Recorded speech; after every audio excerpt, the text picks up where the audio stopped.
Muito bem, meus queridos irmãos, conforme já anunciado, vamos abrir as nossas Bíblias no Evangelho de Marcos para darmos sequência à série de exposições neste Evangelho que estamos fazendo, tanto nos cultos da manhã como nos cultos da noite.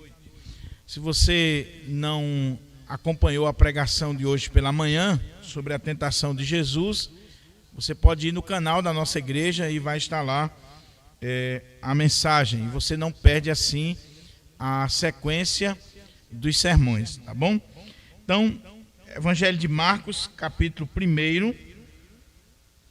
Nós vamos agora à noite, com a graça de Deus, estar meditando nos versos 14 e 15. Marcos capítulo 1, verso 14 e 15. Palavra do Senhor para os nossos corações.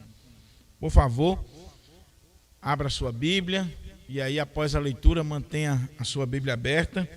E aqueles que nos acompanham, que estão em casa, também pegue aí a sua Bíblia e separe esse tempo para estar com a sua mente voltada exclusivamente para ouvir a palavra do Senhor.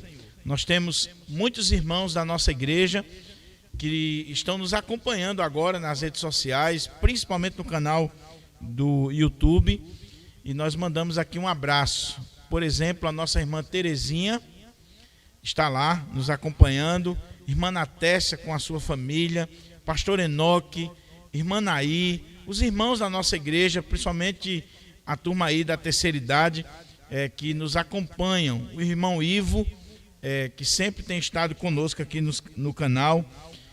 Tem um colega meu, pastor Alexandre, que também está nos acompanhando. Que Deus possa estar abençoando a vida dos meus irmãos e irmãs. Evangelho de Marcos, capítulo 1, verso 14 e 15, diz assim: Depois de João ter sido preso, foi Jesus levado para Galiléia. Ainda estou com o sermão de manhã na cabeça. Depois de João ter sido preso, foi Jesus para a Galiléia, pregando o Evangelho de Deus, dizendo: O tempo está cumprido e o reino de Deus está próximo. Arrependei-vos e crede no Evangelho. Apenas 2 versículos, mas que têm lições preciosas para nós. E eu espero em Deus que o Espírito Santo de Deus nos abra a porta à palavra nesta noite. Que o Senhor fale conosco, assim como falou hoje pela manhã, na exposição do verso 12 e 13. Ó Deus, nós louvamos o Teu nome, nós engrandecemos o Teu nome e nós declaramos as Tuas maravilhas. Pai, em nome de Jesus, a Tua palavra acaba de ser lida e o desejo do nosso coração, Senhor, é que o Senhor fale conosco, que através do Teu Espírito Santo que inspirou esta palavra, nós sejamos edificados, enriquecidos com as maravilhas da Tua lei. Fala ao nosso coração, meu Pai, que as palavras dos meus lábios e o meditar do meu coração sejam agradáveis na Tua presença, ó Senhor, rocha minha e redentor meu. Amém. Depois de João ter sido preso, foi Jesus para a Galiléia, pregando o Evangelho de Deus, dizendo: O tempo está cumprido e o reino de Deus está próximo. Arrependei-vos e crede no Evangelho. Nós estamos iniciando uma nova sessão do Evangelho de Marcos. Nós terminamos a primeira sessão do Evangelho, que vai do verso 1 até o verso 13. Essa primeira unidade de pensamento do Evangelho de Marcos, que trouxe para nós a preparação de Jesus para o seu ministério, para a obra que ele veio fazer. Marcos revela para nós essa preparação de Jesus para o ministério, mostrando para nós aqui, do verso 1 até o verso 13, pelo menos 3 pontos interessantes. Ele chama a nossa atenção para o ministério de João Batista, como precursor do Messias, como aquele que veio adiante do Senhor, abrindo-lhe as estradas, preparando os corações para receberem a mensagem do Messias, do Cristo, do Filho de Deus. Ele mostra isso do verso 2 até o versículo 8. Nós temos aqui o ministério de João Batista, esse pregador do deserto, esse homem que estava ali pregando e realizando o batismo de arrependimento. Verso 9 até o verso 11, nós temos o batismo de Jesus. Esse momento ímpar, singular na história de Cristo, onde ele, apesar de não ter pecado, ele era o homem perfeito, ele era Deus encarnado. Apesar de não ter do que se arrepender, o que confessar, ele submete-se a um batismo de arrependimento, porque ele se identificou comigo e com você. Ele carregou sobre si os nossos pecados, as nossas transgressões. Ele tomou sobre si os nossos pecados. Então, quando Jesus batiza-se ali, submete-se ao batismo de João, esse batismo de arrependimento, de confissão de pecados, ele está fazendo isso, identificando-se conosco. E também aqui ele está submetendo-se à vontade do Pai para a obra que o Pai havia lhe designado.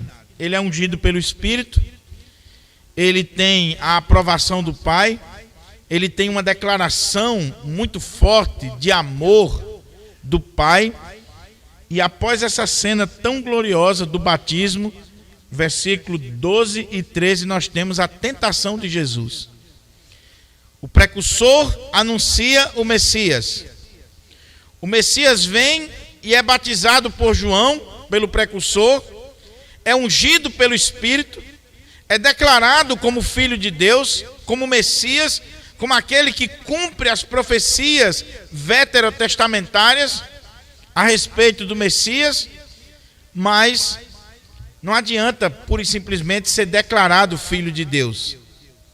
Lá no deserto, sendo tentado por Satanás, invadindo o território de Satanás, Jesus vai provar que ele é o Filho de Deus, que ele é o Rei, que ele é o Todo-Poderoso, que ele é aquele que foi de fato enviado pelo Pai e que, uma vez vencendo Satanás, ele tem todo o poder e toda a autoridade agora para iniciar o seu ministério. Nós vimos que ele é o segundo Adão. O primeiro Adão, representante da raça humana, ele caiu lá no jardim dos prazeres, no jardim das delícias. Ele caiu com tudo ao seu favor, com tudo do bom e do melhor. E quando o primeiro Adão cai, toda a raça humana cai com ele. Por isso que o homem já nasce no pecado, por isso que o homem já nasce condenado.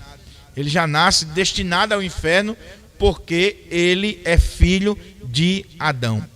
Mas aqui, no batismo de Jesus e na tentação de Jesus, nós temos o segundo Adão, que é Cristo. O segundo representante. E Jesus agora é o representante de uma nova raça, de uma nova sociedade, de um novo povo, que é a igreja, que são os eleitos de Deus. Mas era necessário que o segundo Adão fosse provado, testado, tentado, e se ele saísse vitorioso, aí, como representante dessa nova raça, desse novo povo, ele estaria conquistando a vitória não só para si, mas para este povo de Deus, a igreja do Senhor.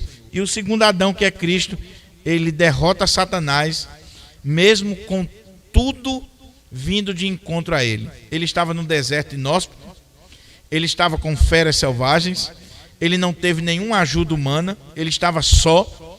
Satanás tentou ele ao longo de 40 dias e ele venceu Satanás e triunfou sobre Satanás. Encerra-se aqui a primeira parte do Evangelho de Marcos, onde Marcos provou por A mais B que Jesus é o Cristo, o Messias, o enviado de Deus. Mas agora ele vai continuar provando a sua tese, não com as cenas da preparação, mas mostrando o ministério de Jesus. E ele vai, nesta nova sessão, que se inicia do verso 14 do capítulo 1 até o verso 45, ele vai chamar a atenção para o ministério de Jesus, para o início do ministério de Jesus, em especial no contexto da Galileia. Jesus vai iniciar o seu ministério na Galileia. E do verso 14 até o verso 45 nós vamos ver vários eventos, vários momentos de Jesus na Galileia, iniciando assim o seu ministério.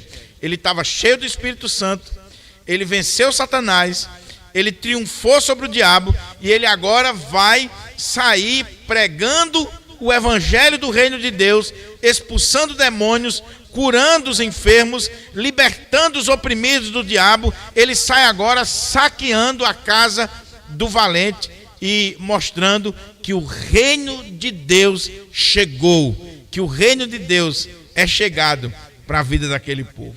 Então eu queria que você, com a sua Bíblia aberta, acompanhasse conosco. São 2 versículos, mas 2 versículos riquíssimos, que traz para nós aqui esse início do ministério de Jesus e mostra para nós aqui qual era a mensagem, qual era o assunto, qual era a pregação de Jesus no início do seu ministério e que vai perdurar por todo o seu ministério. O texto começa dizendo o seguinte: depois de João ter sido preso, foi Jesus para a Galileia. Primeira coisa que eu quero chamar a sua atenção é que entre o verso 13 e o verso 14 é comprovado que existe aqui uma lacuna, um espaço de pelo menos 1 ano. Se você comparar os evangelhos, principalmente se você ler o evangelho de João, capítulo 2, 3 e 4, você vai ver que existe aqui um espaço entre esses 2 versículos, o versículo 13 do capítulo 1 de Marcos e o versículo 14. Ou seja, que essa ida de Jesus para a Galileia, ela na verdade é um segundo momento. Por que Marcos coloca aqui? A narrativa ela não está numa ordem cronológica. Os irmãos lembram que eu falei no início dessa exposição que os evangelhos não são uma biografia de Jesus, no sentido que nós aprendemos aí de biografia, que são detalhadas sobre a vida da pessoa. Os evangelhos também não são uma narrativa estritamente cronológica. Os evangelhos são narrativas teológicas, são histórias reais, fidedignas. Aconteceu cada uma dessas histórias, mas quando o evangelista ele agrupou essas histórias sobre a vida de Jesus, ele agrupou com um propósito teológico, com um propósito em mente. Então, por isso que existe aqui um espaço muito grande de tempo entre o verso 13 e o verso 14 no Evangelho de Marcos. Porém, para o propósito de Marcos, ele achou por bem deixar de lado o que aconteceu nesse intervalo e chamar a atenção já para o início do ministério de Jesus na Galileia. Ele segue aqui uma sequência lógica e teológica. Ele falou sobre o precursor, ele falou sobre o batismo, ele falou sobre a tentação de Jesus e em seguida ele vai mostrar o ministério de Jesus, o início do ministério de Jesus na Galileia. Ele está numa sequência de pensamento, de ideias, uma abordagem teológica. Mas se você ler, por exemplo, João capítulo 4, você vai ver que após o batismo de Jesus, ele permanece, ou ele vai mais uma vez ali naquela região da Judéia e também para Jerusalém. E há uma contenda, porque João continua batizando e os discípulos de Jesus começam a batizar. E aí, nesse contexto, os líderes religiosos de Israel, eles começam a ficar com ciúme, porque Jesus, que na verdade não era Jesus, o texto deixa claro, eram os seus discípulos, estava batizando mais pessoas do que o próprio João. E Jesus, fugindo de embates desnecessários, ele vai para a Galileia. Só que entre o verso 13 e o verso 14 aqui, nós temos aqui a história de Nicodemos, nós temos aqui a história da mulher samaritana, nós temos aqui o primeiro milagre de Jesus em Caná da Galileia, nós temos aqui todos aqueles eventos que está no início do Evangelho de João, que Jesus realizou, mas que ainda não era o início do seu ministério. Ele estava iniciando o ministério agora no contexto da Galileia. Por que não era o início do ministério de Jesus? Porque era necessário que João, que era o precursor, saísse de cena para que o Messias começasse o seu ministério. Então, diz o texto aqui que depois de João ter sido preso, se você olhar só no capítulo 6 de Marcos, aqui ele vai dar detalhes sobre essa história da prisão de João e da morte de João. João havia pregado um sermão duro. João era duro. João não seria facilmente pastor das nossas igrejas nos dias atuais, porque João era duro. João pregava arrependimento, João pregava o reino de Deus, João pregava mudança de vida. E João, sabendo que o rei Herodes havia tomado Herodias como esposa, mulher do seu irmão Filipe, e a sua sobrinha, ele estava cometendo um incesto e um adultério. Então Herodes tomou Herodias para ser sua esposa, e aí o que acontece? João disse: não te é lícito possuir a mulher de teu irmão. Herodes, ele ouvia João, ele tinha um certo respeito por João, até temor, e ele não tomou uma providência mais séria com João. Mas Herodias foi guardando aquilo no coração. E João continuou dizendo isso, que o casamento do rei Herodes era ilegítimo, era adultério. Deus não aprovava aquilo. E aí, um dia, João é preso, João é entregue por causa disso.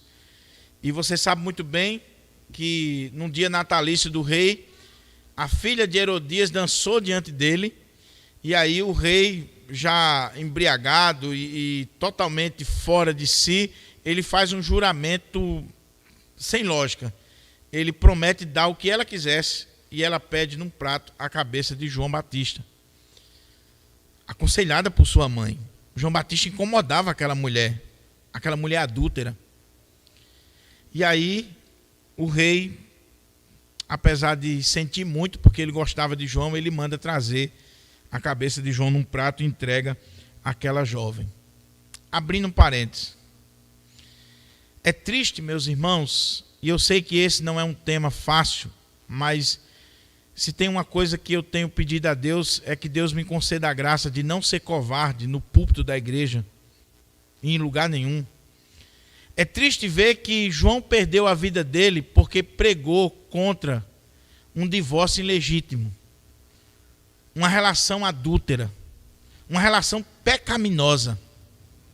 Ele perdeu a cabeça, mas ele era um profeta de Deus. O que está acontecendo nas nossas igrejas hoje? O camarada casa, daqui a pouco descobriu que a mulher dele de 40 não está satisfazendo, ele troca ela por uma de 20, ou por duas de 20. E no outro dia ele está na igreja, ele se divorciou e casa, e no outro dia está na igreja como se nada tivesse acontecendo. E o que acontece? Os pastores ficam silêncio, para não perder dízimo, para não perder membro, para não machucar, para não ir de encontro a ninguém. Essa não é a herança que nós temos na Bíblia.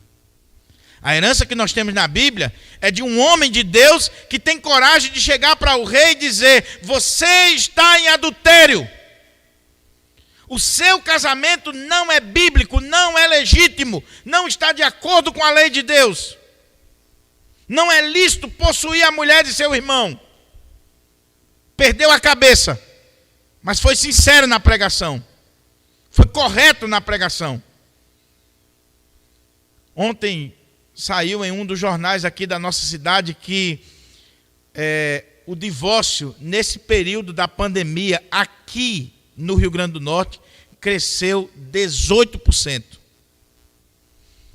18%. O número de pessoas divorciadas no Rio Grande do Norte, na nossa cidade, é imenso. E não tenha dúvida, entre os evangélicos, nós não estamos imunes a isso. E o problema é quando a igreja não tem coragem de tratar desse tema.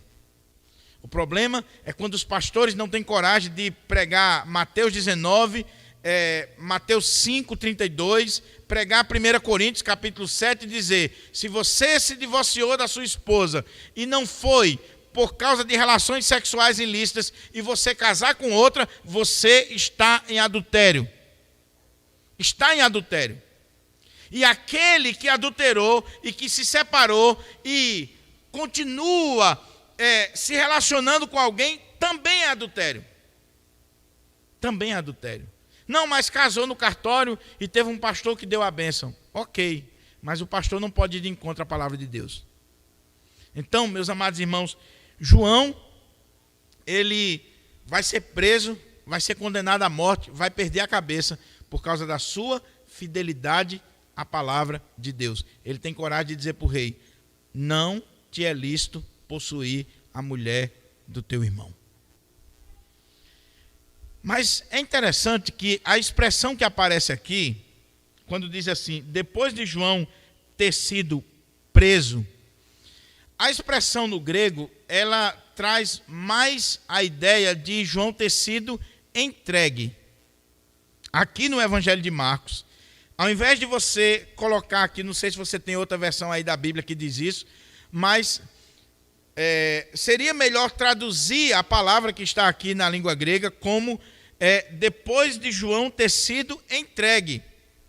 Porque aqui é o início do processo. Se você olhar lá no Evangelho de João e comparar nos outros evangelhos, Jesus começa o ministério quando João já foi entregue. Por que isso é importante? Porque a palavra que é utilizada aqui por Marcos, ela não foi utilizada por acaso. Ela vai ser utilizada em vários momentos na vida de Jesus, quando Jesus é entregue às autoridades, quando Jesus vai ser entregue para ser crucificado. E você diz assim, pastor, mas o que isso tem a ver? O que tem a ver é que João foi entregue para ser preso e para ser morto por determinação e presciência de Deus. Fazia parte da soberania de Deus. João não morreu por acaso. João não está saindo de cena por acaso. Fazia parte desse plano de Deus, dessa ação de Deus. Esse entregue aqui é o que os estudiosos chamam de um passivo divino. É o plano de Deus se cumprindo na história. Foge a nossa compreensão, foge. Como é que Deus entrega um profeta fiel para perder o pescoço? Eu não sei. Mas que a Bíblia mostra que isso acontece, sim. Isso acontece. E é isso que o texto está dizendo. Depois de João ter sido, coloque aí, entregue para ser preso, para ser condenado e para ser morto. Ou seja, estava dentro do plano de Deus, faz parte do plano de Deus. Jesus foi entregue por determinação, por desígnio do Pai, assim como João. Então, depois de João ter sido entregue, foi Jesus para a Galileia. Ou seja, qual era a função de João? Apontar para o Messias, preparar o caminho, preparar os corações, preparar o povo, a nação de Israel para a chegada do Messias. O Messias chegou? Jesus chegou, não faz sentido mais o ministério de João. Ele está saindo de cena, ele foi entregue pelo determinado propósito e desígnio de Deus, ele vai ser morto e Jesus começa então o seu ministério, somente após o precursor sair de cena. João cumpriu o seu propósito, apontar para Jesus. João não chamou a atenção para si, ele apontou para Cristo.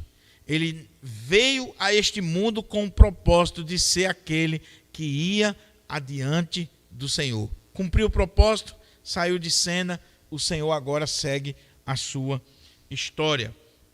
Então diz, depois de João ter sido entregue, foi Jesus para a Galileia. Lembre-se, esse intervalo de 1 ano e todo aquele contexto que está lá no início do Evangelho de João, depois você dá uma lidazinha em casa.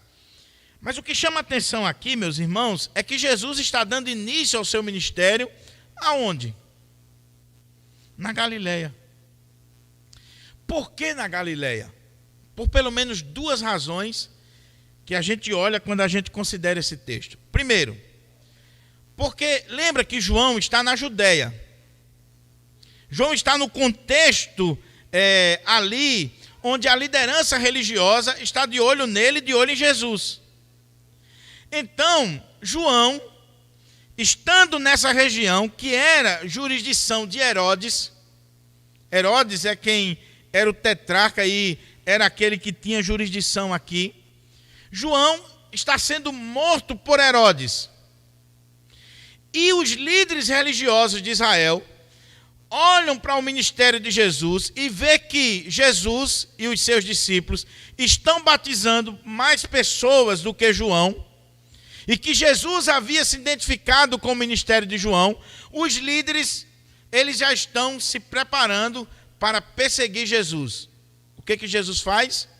Ele sai dessa região da Judéia, ele sai do contexto de Jerusalém, ele sai dessa jurisdição direta, imediata de Herodes e vai para a Galileia. Covardia? Não, sabedoria. Ainda não era a hora de Jesus enfrentar Herodes, enfrentar as autoridades, cumprir as profecias, o propósito de Deus. Então, Jesus, de forma sábia, cumprindo a agenda do Pai, cumprindo todo o propósito do Pai, ele sai dessa arena de conflitos, desse contexto de conflitos aqui da Judéia e daquela região, e vai lá para a Galileia. Ele vai para bem distante. Ele vai iniciar o seu ministério entre o povo. Ele sabia que, por causa da sua popularidade, ele já estava gerando especulações e conflitos com a liderança do povo de Deus. O que isso nos ensina, irmãos? Às vezes, nós temos aquela tendência de dizer assim, não, se Deus está comigo, eu irei. Eu vou enfrentar qualquer coisa. O Senhor está comigo. Então eu vou sair de todo jeito, eu vou enfrentar o inimigo, eu vou... Não, irmão, tem hora que o mais sábio é você fugir. Tem hora que o mais sábio é você sair fora. Não você enfrentar. Jesus, no tempo certo, na hora certa, no tempo de Deus, ele vai entrar em Jerusalém e as pessoas viam no seu rosto que ele estava decidido a enfrentar todo aquele contexto, os líderes e morrer pelo povo, mas ainda não era a hora. Então, ele sai da zona de conflito e vai para a Galileia. Se ele tivesse ficado na Judéia, se ele tivesse ficado naquele contexto, ele teria tido naquele mesmo momento, naquele mesmo contexto ali, naqueles dias, o destino de João. Porque mataram João, agora vamos matar esse aqui que está batizando assim como João. E que está tendo muitos seguidores assim como João. Matamos um, vamos matar o outro. Mas Jesus sai para a Galileia. Por que a Galileia? Segundo motivo, a Galileia, meus irmãos, fazia parte das profecias. O povo que jazia em trevas viu grande luz. Aqueles que habitavam na região e sombra da morte, resplandeceu a luz. A Galileia era aquela região desprezada, aquela região simples, humilde, de gente caipira, A Galileia era um lugar totalmente desprezível aos olhos humanos. O galileu, o próprio linguajar do galileu, o sotaque do galileu era muito carregado. A linguagem, a maneira dele falar era muito carregada. E a elite de Jerusalém, a elite da Judéia zombava dos galileus. Mas foi exatamente para esses que são desprezados que Jesus vai dar prioridade. Que Jesus vai iniciar o seu ministério lá no meio deles. Jesus veio de lá, ele veio de Nazaré da Galileia e ele volta para a Galileia. Diz lá em Lucas que ele vai firmar a sua moradia em Cafarnaum e a partir daqui ele vai iniciar o seu ministério de pregação. Quando a gente olha isso aqui, meus irmãos, a gente aprende uma coisa interessante. Jesus está indo de encontro, assim como João Batista, a tudo aquilo que alguém poderia dizer que um pregador deveria fazer. Se alguém quer começar um ministério de pregação, onde é que ele deveria começar? Em Jerusalém, capital religiosa, onde estava a elite religiosa, onde estava o templo, onde estavam as autoridades. Se alguém quer começar um ministério de pregação e ser um pregador famoso, ele precisa ir para a melhor cidade, para o melhor bairro, para o templo mais bonito. Jesus, ao invés de ir para Jerusalém, que aos olhos humanos seria sucesso garantido no seu ministério, ele vai lá para uma região distante, atrasada, lá para as Brenhas, lá para a região mais simples, e vai começar o ministério. Assim como João, que quando iniciou o seu ministério, ele não foi para as praças de Jerusalém, ele foi para o deserto. E lá no deserto, Deus honrou o seu ministério. O que isso quer dizer para nós, meus irmãos? Não é o lugar que faz você, é você que faz o lugar. Não é o tamanho da igreja, não é se está na capital, se está no interior, não é se você está em um país desenvolvido ou subdesenvolvido. A questão é se você é alguém chamado por Deus, cheio do Espírito Santo, comprometido com os valores do reino, cheio da palavra de Deus. Deus honra você, não interessa onde você está.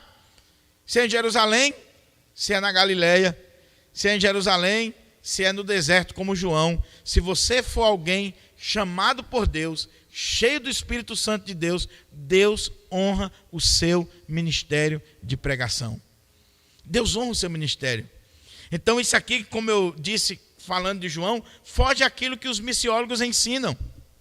Porque os missiólogos dizem que se você quer plantar uma igreja que de fato venha crescer, venha bombar na linguagem aí pós-moderna, você tem que plantar a igreja na melhor rua do bairro, você tem que fazer o templo mais bonito e você tem que estar na cidade mais importante.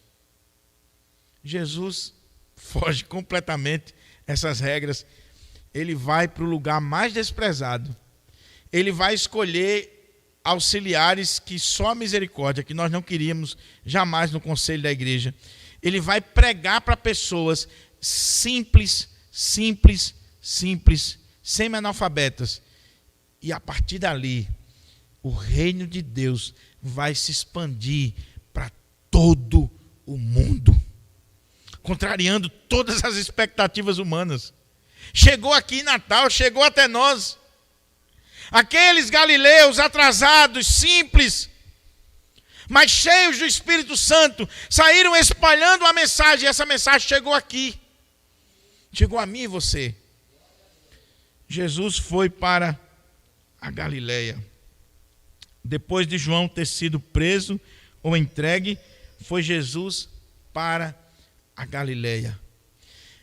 Depois, quando você lê os evangelhos em casa, dá uma olhadinha sobre esse ministério de Jesus na Galileia.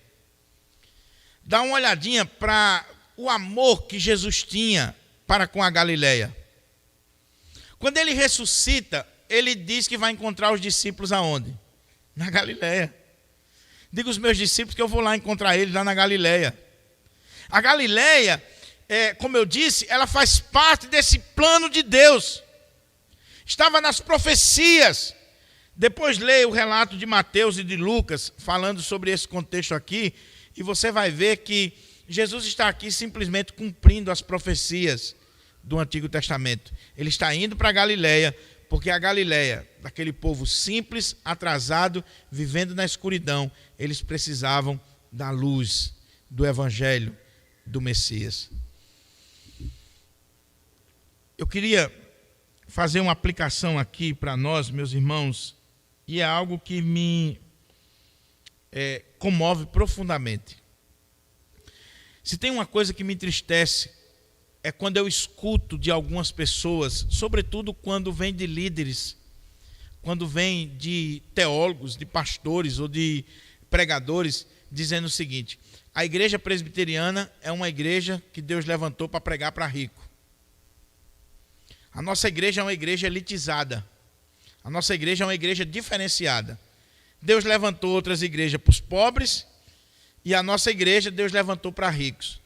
Se a nossa igreja foi levantada para ricos, ela está fora do propósito de Deus. Se a nossa igreja ou qualquer outra igreja foi levantada para pregar para pobres, ela está fora do propósito de Deus. Porque tanto o rico como o pobre precisa de Cristo, precisa se converter. Não existe essa história de uma igreja para pobre e outra igreja para rico. A beleza da igreja é ter dentro dela pobres e ricos, letrados e analfabetos, gente simples e doutores, mas todos juntos adorando o mesmo Senhor, servindo o mesmo Senhor. Jesus foi para Galileia, iniciando o ministério, mas ele não vai desprezar Jerusalém, ele não vai desprezar autoridades. Lembra que ele pregou para Nicodemos, que era um doutor, um intelectual, mas ele também pregou para a mulher samaritana, para uma mulher adúltera, uma mulher sofrida, e ele vai fazer dela uma missionária para toda aquela cidade. Então, meus amados irmãos, guarde isso aqui no seu coração. Cuidado quando você, em algum momento da sua vida, você querer simplesmente direcionar a missão para um grupo específico. Na Galileia tinha gente rica. Na Galileia, eles eram desprezados pela elite intelectual e religiosa de Jerusalém por causa do contexto que eles viviam. Mas tinha gente ali rica, tinha gente abastada. Jesus, depois de João ter sido preso, foi Jesus para a Galileia. E o que ele fez ali? Olha o que diz o texto: pregando o Evangelho de Deus. Meus amados irmãos, quando a gente estuda sobre o messianismo judaico, a expectativa messiânica dos judeus, e o Evangelho de Marcos, dizem os estudiosos, que Marcos é o evangelho que traz para nós o segredo messiânico, está revelando para nós o segredo messiânico. Quando a gente estuda qual era a visão que o judeu tinha de um Messias, o judeu tinha a visão de um Messias, aquele que seria enviado por Deus, que os profetas falaram, como um rei, um conquistador, como alguém que viria para libertar Israel daquela opressão que estava no momento pelo Império Romano e que iria restaurar as glórias do reinado de Davi. Então o judeu, ele pensava no Messias conquistador, montado num cavalo e que levasse o povo a guerrear e conquistasse. Aqui nesse texto, Marcos já começa a quebrar toda expectativa desse tipo de Messias. Porque o Messias que veio, ele não veio como um guerreiro, como um conquistador, montado num cavalo, ele veio como um pregador. Ele veio como aquele que proclama o Evangelho, a boa notícia. Mas os judeus não queriam um pregador. Os judeus queriam um soldado, um guerreiro. Alguém que fosse um estadista. Aqui, meus irmãos, a partir do versículo 14 do Evangelho de Marcos, capítulo 1, dizem os estudiosos que começa a decepção dos judeus em relação a Jesus. Eles começam a se decepcionar aqui, porque Jesus veio como um pregador, pregando a respeito do reino de Deus, o evangelho de Deus. Sabe por que Jesus veio como um pregador? Porque não existe nenhuma tarefa ou missão neste mundo mais importante do que a pregação do evangelho. Dr. Martyn Lloyd-Jones diz no seu livro Pregação e Pregadores que não há substitutos para a pregação.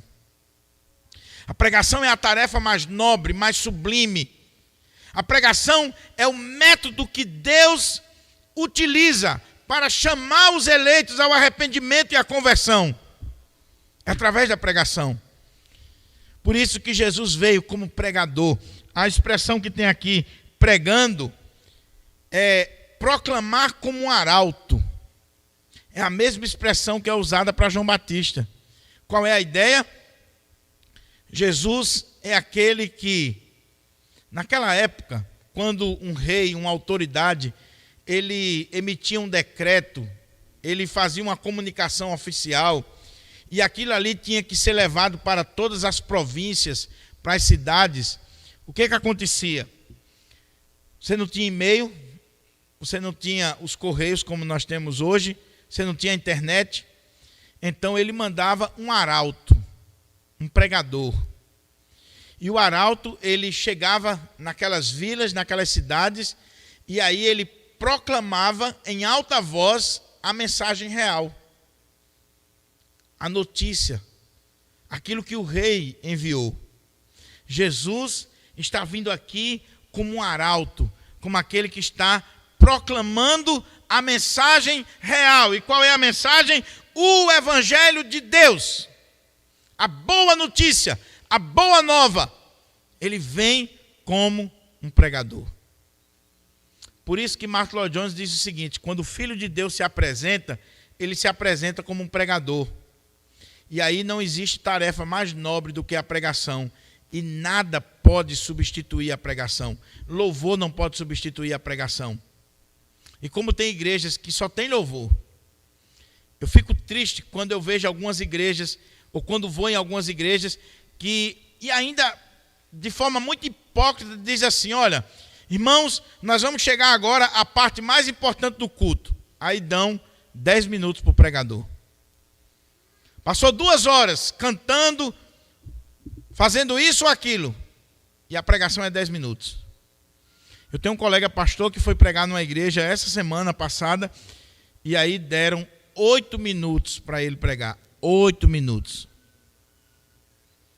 E o cara ainda diz assim: mas nós temos que usar de sabedoria, né, irmão? Que o tempo chegou, então é a parte mais importante do culto, mas quando o Senhor quer falar, ele fala em até 1 minuto. Sim, mas você foi irresponsável por não ter cuidado da liturgia e dado prioridade à pregação da palavra de Deus.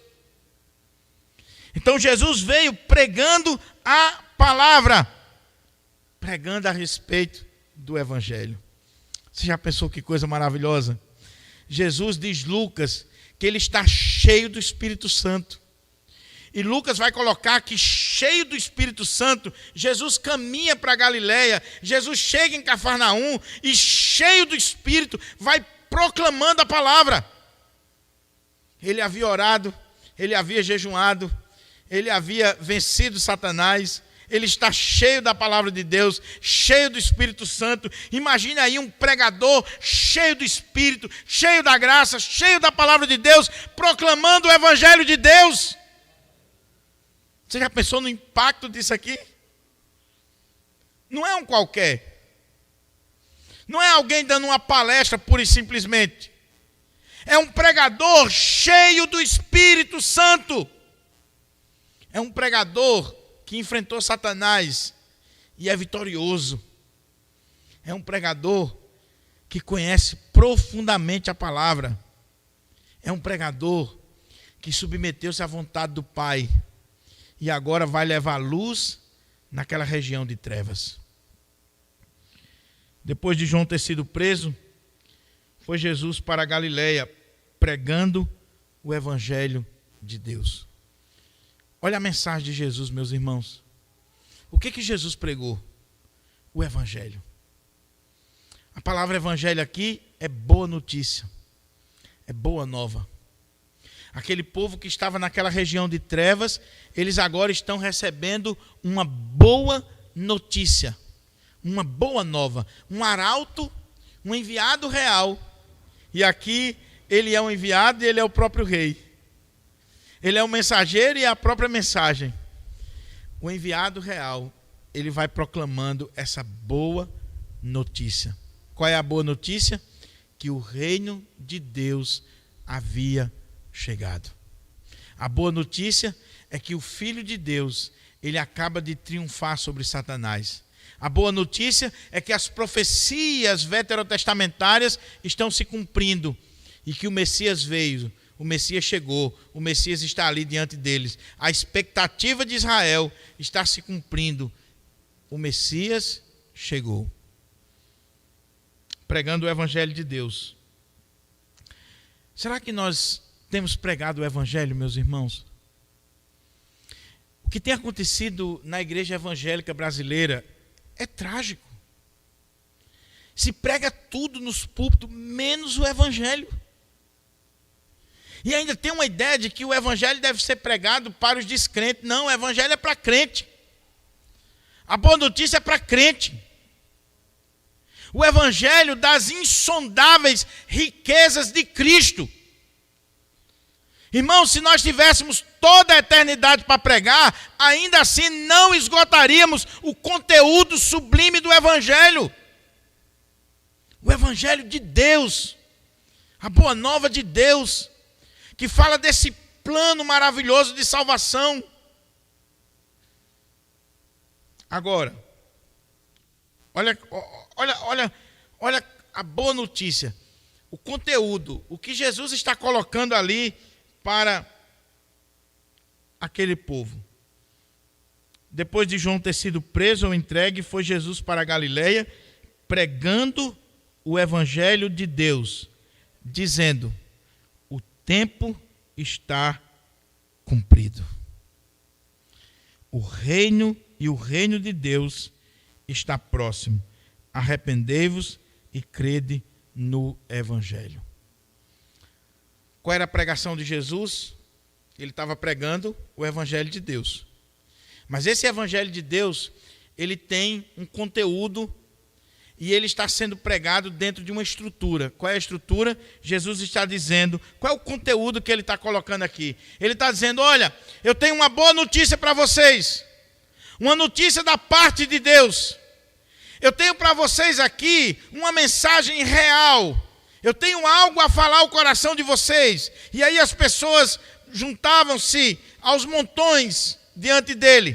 Porque ele estava falando com autoridade, no poder do Espírito Santo, com ousadia. E aí quando as pessoas vinham, qual é a boa notícia? A boa notícia, o tempo está cumprido. Tempo aqui, meus irmãos, existem duas palavras na língua grega para tempo. Primeiro é cronos. Tá aqui, é o tempo do relógio. Eu estou aqui acompanhando o tempo da pregação. É o cronos, de onde vem cronômetro, cronologia e por aí vai. Não é esse tempo que Jesus está falando aqui. Ele não está falando de um tempo, de horário de culto, de horário de reunião. Ele não está falando do tempo, pura e simplesmente, que o arauto estava chegando ali. Tempo aqui é a segunda palavra na língua grega. É a palavra kairos. E a palavra kairos, ela tem um significado muito interessante quando você estuda ela à luz do Evangelho. Kairos é tempo oportuno. Alguns teólogos dizem que é aquele tempo que nós poderíamos chamar assim, tempo de ouro, tempo precioso. É o tempo das intervenções de Deus, das oportunidades de Deus, da ação de Deus. O que Jesus está dizendo é o tempo da oportunidade, o tempo estabelecido por Deus chegou, se cumpriu. Havia uma expectativa, meus irmãos, desde o Antigo Testamento para a chegada do Messias. E o Messias agora chegou, está diante deles. Foi batizado por João, foi tentado por Satanás e agora, cheio do Espírito Santo, está pregando o Evangelho de Deus no tempo de Deus. O tempo se cumpriu. Jesus veio no tempo certo, na hora certa. Eu não tenho como aqui explorar mais essa questão por causa do nosso horário que está avançado, mas se você ler Gálatas capítulo 4, versículo 4 e Efésios 1:10, você vai ver que Jesus veio exatamente na plenitude dos tempos. E a expressão lá é kairos. Ou seja, a história, ela não acontece por acaso, ela não está à deriva. Tudo acontece no tempo de Deus, na oportunidade de Deus, de acordo com o propósito de Deus. Jesus é essa última peça do quebra-cabeça que chegou na hora certa e encaixou na história. E se a gente fosse explorar aqui, e quem estuda a história da igreja sabe muito bem, que antes da vinda de Jesus, Deus preparou o mundo para a sua chegada. Com os judeus, com o Antigo Testamento, as sinagogas espalhadas pelo mundo inteiro, a diáspora judaica. Deus preparou com o mundo romano. Nesse período aqui, o Império Romano é quem está dominando o mundo, e o Império Romano abriu estradas e mais estradas, tirou os ladrões das estradas, os piratas dos mares. A administração romana era algo extraordinário, e Deus preparou através dos gregos com a língua grega, o grego koiné, que era a língua popular da época, a língua do comércio, a língua falada. Então, Jesus veio no tempo, no kairos de Deus, na hora certa, quando tudo estava preparado. Você tem um governo mundial, você tem estradas prontas para os missionários trafegarem para lá e para cá, você tem uma língua falada em todo o império, e você tem os judeus fazendo prosélitos de todos os povos e sinagogas espalhadas, e aí os missionários iam e evangelizavam essas pessoas que haviam sido ensinadas sobre o messianismo judaico. Então, Jesus veio no tempo. O tempo está cumprido. Chegou a hora. Eu não sei se você consegue, meu irmão, vislumbrar isso aqui. Mas quando a gente lê o texto com reflexão, com cuidado, estudando, e uma expressão como essa, o tempo está cumprido, e você vê que tudo aquilo que foi profetizado está se cumprindo, isso deve encher o nosso coração de alegria. Porque a palavra de Deus é infalível, é inerrante, é suficiente. As promessas de Deus não caem por terra. Deus havia prometido o Messias, e o Messias veio no tempo certo. Agora, o que ele está dizendo é o tempo da oportunidade de vocês. O tempo está cumprido, é a oportunidade de vocês. É o kairos de Deus para vocês. E aí, vocês vão abraçar? O tempo está cumprido e o reino de Deus está próximo. O reino de Deus. Por que o reino de Deus está próximo? Porque Jesus está aqui iniciando o seu ministério. E o que é o reino de Deus? Se a gente fosse ter que explorar isso aqui, meu irmão, era outro sermão.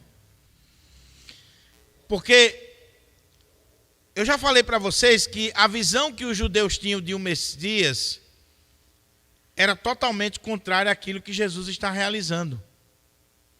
A visão que eles tinham de reino não era de um reino espiritual, era de um reino humano. Era de um reino materialista, bélico. Era de restaurar o poder bélico, econômico e social da nação de Israel. Eles têm isso na cabeça. Para o judeu, o reino de Deus era a nação de Israel. Os discípulos vão lutar com isso em todos os momentos. Senhor, quando é que o Senhor vai restaurar o reino a Israel? Então, quando Jesus diz assim, o tempo está cumprido e o reino de Deus está próximo. E preste atenção que quando Mateus vai falar sobre o reino, ele não diz reino de Deus, ele diz reino dos céus. Por quê? Porque Mateus está escrevendo para judeu. E o judeu ele tem medo de citar o nome de Deus em vão, Então, para não citar o nome de Deus e correr o risco de citá-lo em vão, ele coloca reino dos céus e não reino de Deus. Mas reino dos céus e reino de Deus é a mesma coisa. Marcos está escrevendo para Romanos, ele não tem nenhum problema de dizer reino de Deus. Mas o que é o reino de Deus? O reino de Deus, em rápidas palavras, é o governo absoluto, soberano de Deus. O que está acontecendo aqui, meus irmãos? Com a queda de Adão, Satanás, ele toma posse das vidas daquelas comunidades, daquelas pessoas. Mas com a vinda do Messias, o segundo Adão, que vai ser tentado e vence Satanás, ele agora está destruindo esse reino das trevas e implantando de forma definitiva o reino de Deus. Ele vai pegar aqueles que estão no reino de Satanás, no reino das trevas, e transportá-lo para o reino do Filho do seu amor. O reino de Deus está sendo implantado. A prova de que o reino de Deus havia chegado é que Jesus vai expulsar demônios, vai curar os enfermos, vai agir contra as forças da natureza. É o reino de Deus chegando, é o reino de Deus se expandindo, esse governo absoluto de Deus. Agora é interessante que Jesus não está trazendo um reino humano, político, como os judeus queriam, por isso que eles se decepcionam. E ele vai dizer, o meu reino não é deste mundo. Porque o reino de Deus é um reino espiritual. O reino de Deus acontece na vida de todos aqueles que têm Jesus Cristo como seu único e suficiente Salvador e Senhor. Onde tem um crente, ali está o reino de Deus. O reino de Deus chegou. Agora um detalhe, meus irmãos, é que esse reino, ele veio em Cristo, ele está sendo estabelecido em Cristo, mas ele ainda vai vir. É aquilo que na teologia nós conhecemos como o já e o ainda não. O reino de Deus já veio, já está próximo, já está dentro de nós, mas o reino de Deus ainda virá. Como? De forma definitiva. Ele veio nesse primeiro momento com Cristo, como Messias, como esse pregador, esse proclamador, aquele que veio morrer por nós. E aí ele estabeleceu esse reino espiritual, esse reino que está sendo manifestado na igreja, no povo de Deus, nos súditos do reino de Deus. Mas um dia, Jesus Cristo voltará para estabelecer para todo sempre esse reino de forma definitiva, onde ele vai destruir completamente a Satanás, onde ele vai destruir a antiga serpente, o dragão, o anticristo, e vai estabelecer o reino pelos séculos dos séculos. Amém. E nós vamos reinar com ele. Pregando o evangelho do reino e dizendo o seguinte: o reino de Deus está próximo. E aí ele diz duas coisas que são muito sérias. Ele diz, o tempo chegou. É a hora de Deus, é o kairós de Deus, é a oportunidade de Deus. É o reino de Deus que está chegando para vocês. Agora, a pregação é: arrependam-se e creiam. Arrependam-se e creiam. Veja bem, meus irmãos, Jesus inicia o seu ministério da mesma forma que João iniciou o seu ministério, pregando o quê? Arrependimento. O que é arrependimento? Arrependimento, nós já vimos aqui quando falamos de João, mas é importante dar destaque a isso aqui. O que é arrependimento? Arrependimento é mudança, transformação. Arrependimento é quando você, uma vez ouvindo a palavra de Deus, o Espírito Santo de Deus lhe convence do pecado, da justiça e do juízo. O Espírito Santo de Deus lhe convence que você está perdido se você não aceitar Jesus. E aí você se arrepende dos seus pecados, você muda de vida. Esse é o lado negativo e positivo do arrependimento. Você abandona o pecado e você volta-se para Jesus. Ele está dizendo, o reino de Deus chegou. O reino de Deus está aqui, mas não é para qualquer um, é para aqueles que se arrependem dos seus pecados. Essa mensagem é tão importante, eu escrevi uma reflexão essa semana sobre isso, enviei nos grupos, que João iniciou o ministério pregando arrependimento, Jesus iniciou o seu ministério pregando arrependimento, e quando Pedro vai fazer o primeiro sermão após o Pentecostes, ele vai pregar sobre arrependimento. E a igreja, em toda a sua história, sempre pregou essa mensagem de arrependimento. Arrependei-vos, porque o reino de Deus está próximo. Mas, meus irmãos, essa mensagem ela não está sendo pregada nos nossos dias.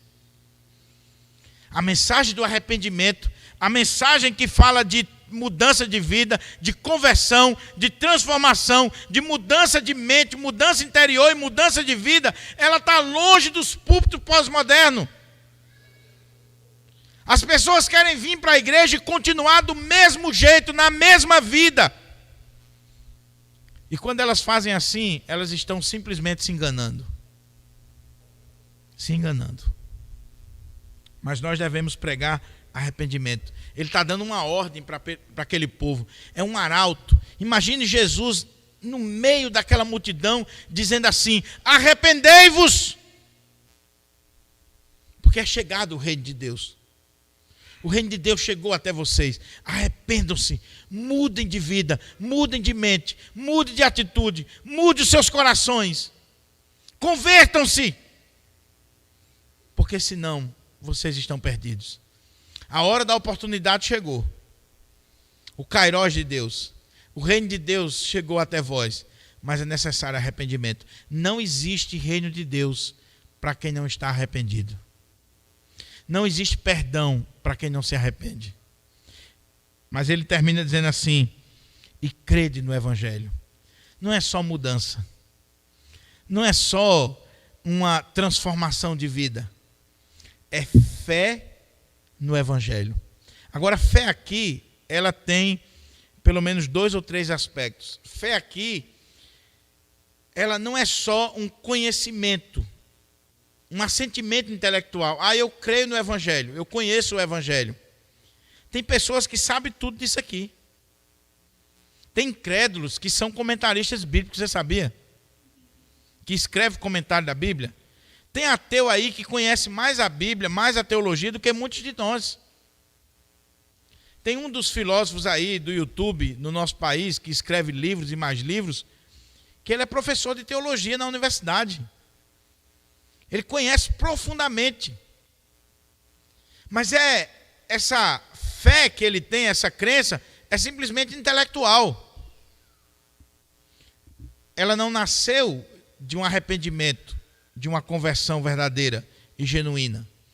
Então, quando Jesus diz aqui, arrependei-vos e crede no Evangelho, ele não está falando simplesmente de um conhecimento do Evangelho. Você pode ler Marcos, você pode escutar essa série, você pode participar da igreja e você não ser crente, não ser salvo.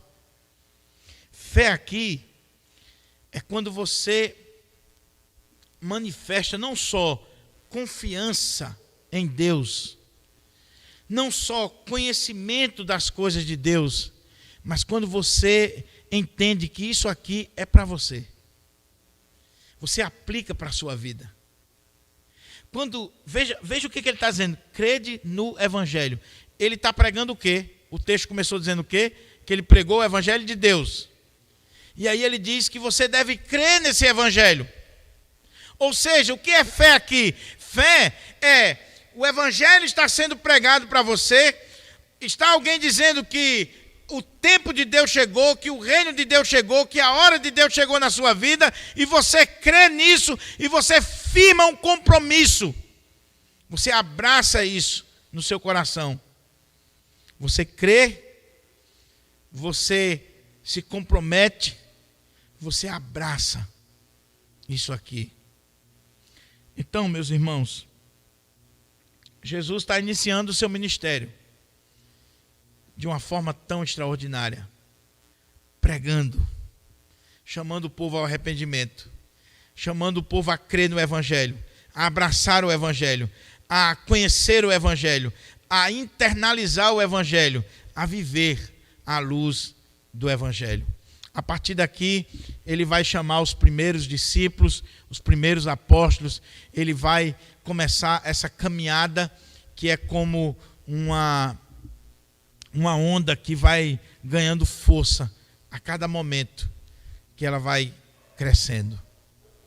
Eu quero concluir fazendo aqui apenas algumas aplicações para nós, porque eu creio que o texto ele aplica-se por si mesmo. O Espírito Santo de Deus com certeza está falando no seu coração aquilo que você deve pensar sobre esse texto.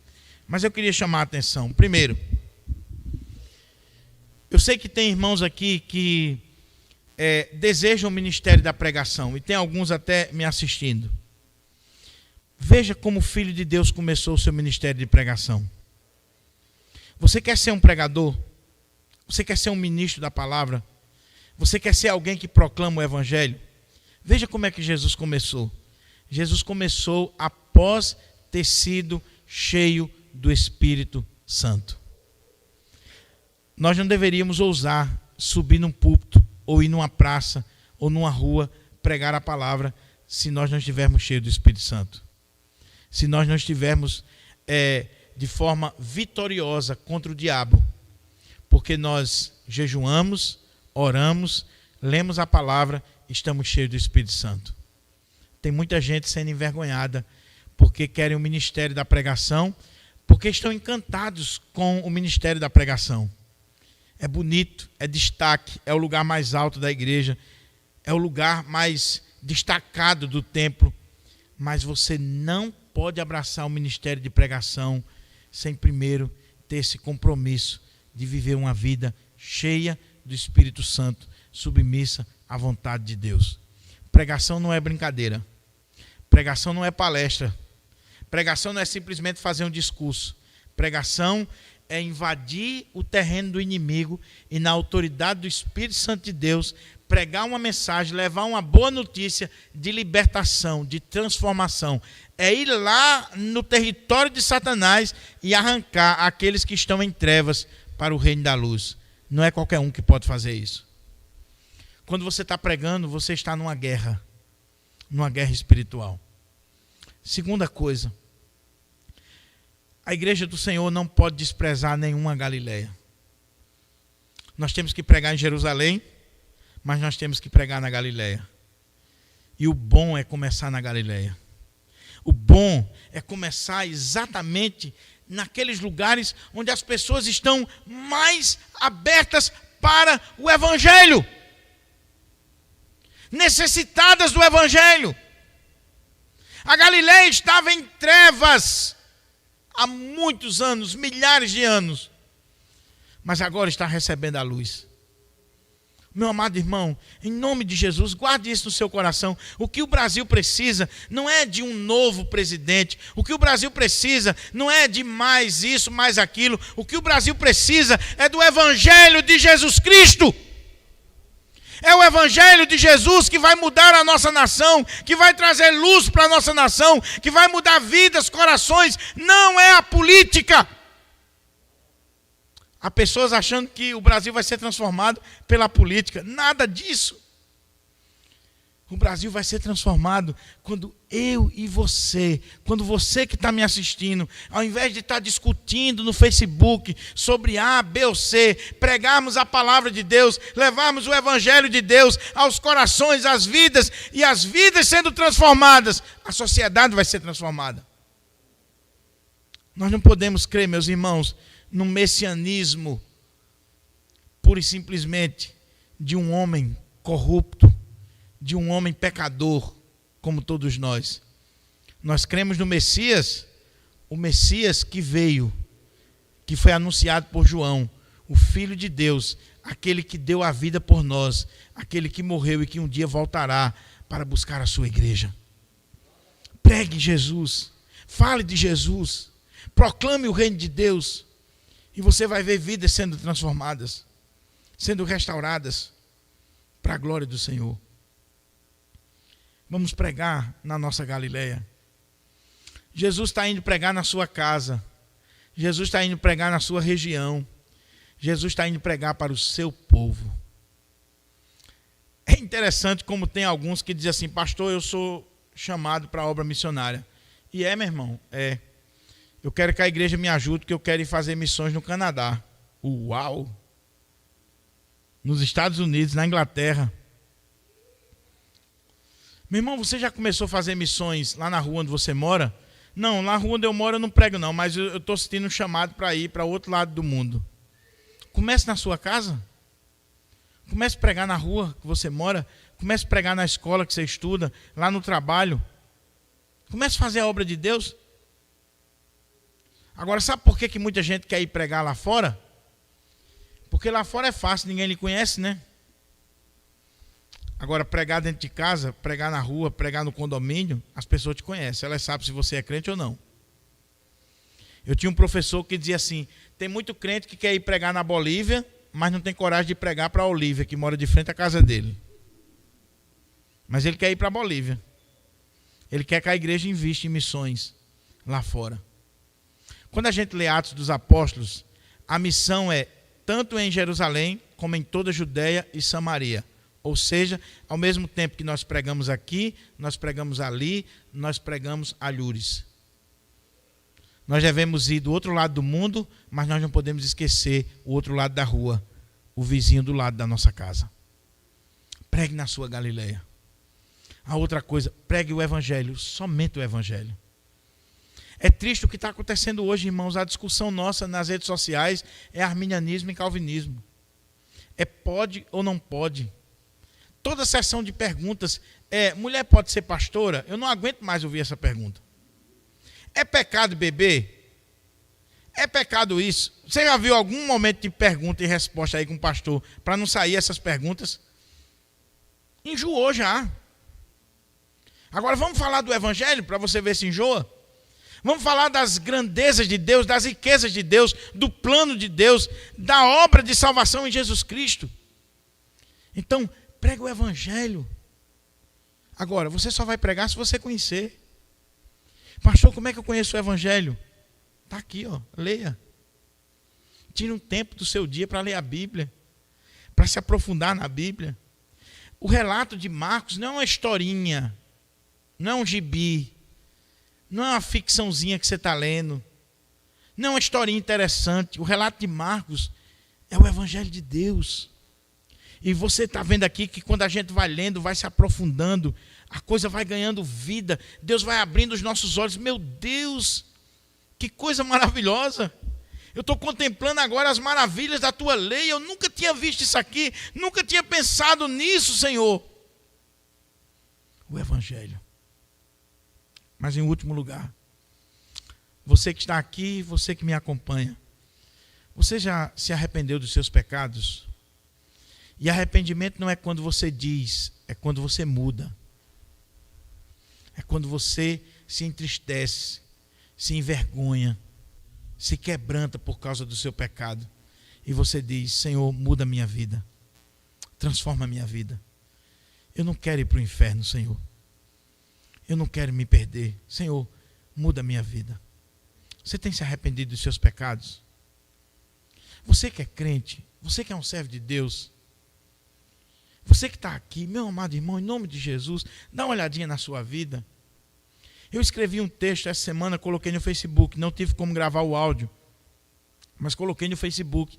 Uma das coisas que tem me preocupado profundamente, inclusive no contexto da nossa igreja, é que muitos de nós, no afã de redimir a cultura, e eu creio nisso, eu creio na graça comum, eu já estudei sobre cosmovisão cristã, eu creio que toda verdade é verdade de Deus, que uma poesia que está falando de amor, aquilo ali é de Deus.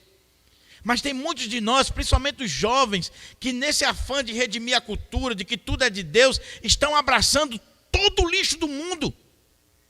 Todo o lixo do mundo. Tudo que não presta. E quando você vai, não pastor, mas é graça comum. Qual o pecado que há? Cuidado, querido, porque a linha que divide o que é graça comum e pecado é muito fina. É muito fina. Eu poderia dar alguns exemplos aqui, mas eu não vou dar, porque às vezes quando a gente dá exemplo, piora. Mas cuidado para você não ser condenado naquilo que você aprova. Eu vou dar só um. É pecado ouvir música? Não. Existem músicas belíssimas. Belíssimas. Feitas por pessoas que não são crentes. E existem músicas péssimas, lixo, feitas por crentes. Tem muito hino evangélico que eu não escuto, porque é porcaria.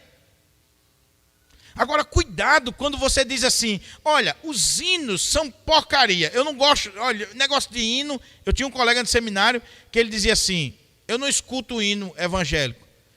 Disse, como é que esse bicho vai ser pastor? Agora no carro dele era de calcinha preta a Sepultura. Não, mas graça comum.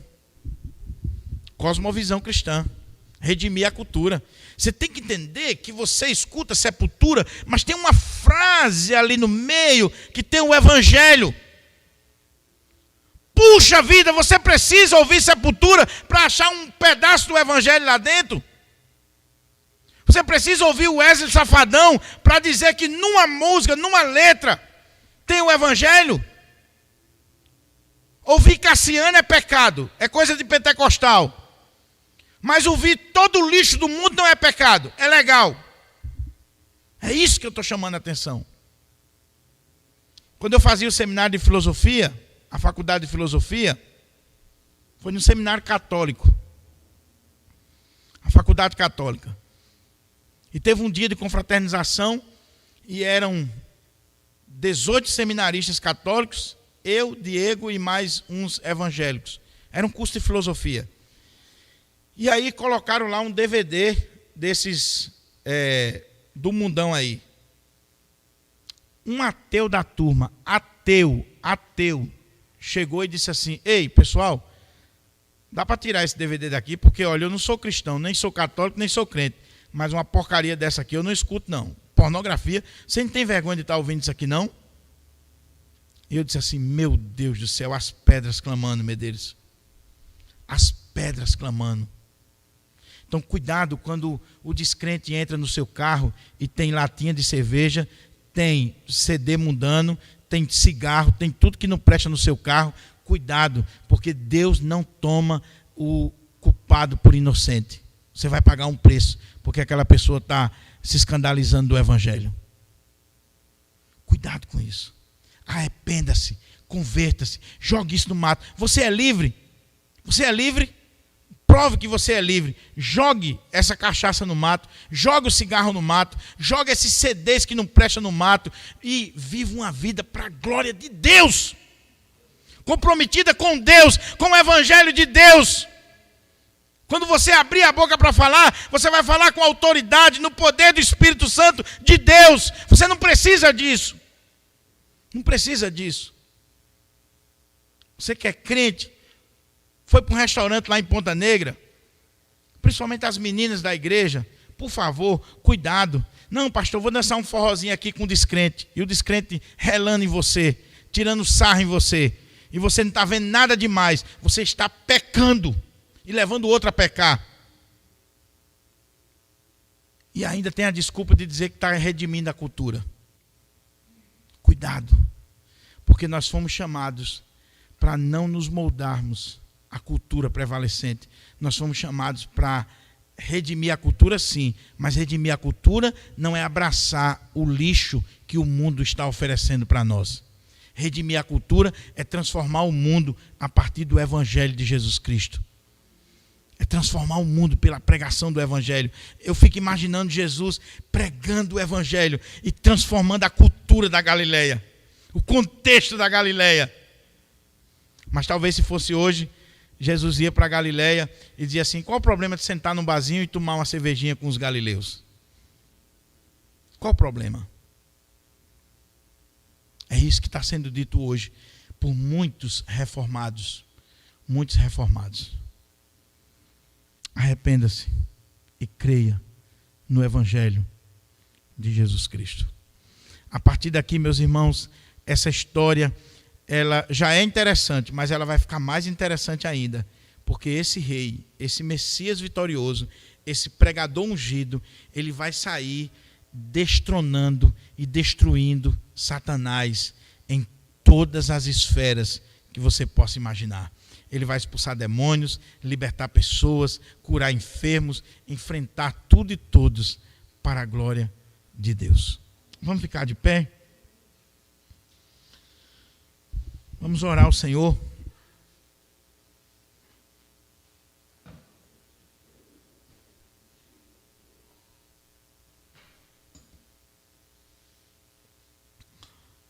Ó Deus,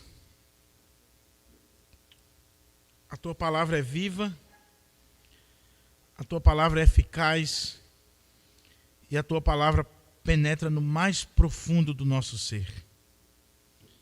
Eu quero pedir, meu Pai, que o Teu Espírito Santo, que inspirou esta palavra agora, possa estar aplicando essa palavra nos nossos corações. Que fique no nosso coração somente aquilo, Senhor, que vem do Senhor, que veio da parte do Senhor, mas que aquilo que vai ficar no nosso coração esteja provocando mudança, arrependimento e fé no Senhor Jesus Cristo. Obrigado por esse ministério, por essa história bendita, maravilhosa, majestosa, sublime do Filho de Deus. Pai querido, leva-nos em paz para os nossos lares e nos dá uma semana na Tua presença, cheia da Tua graça. É assim que eu te oro e que eu te agradeço hoje e sempre.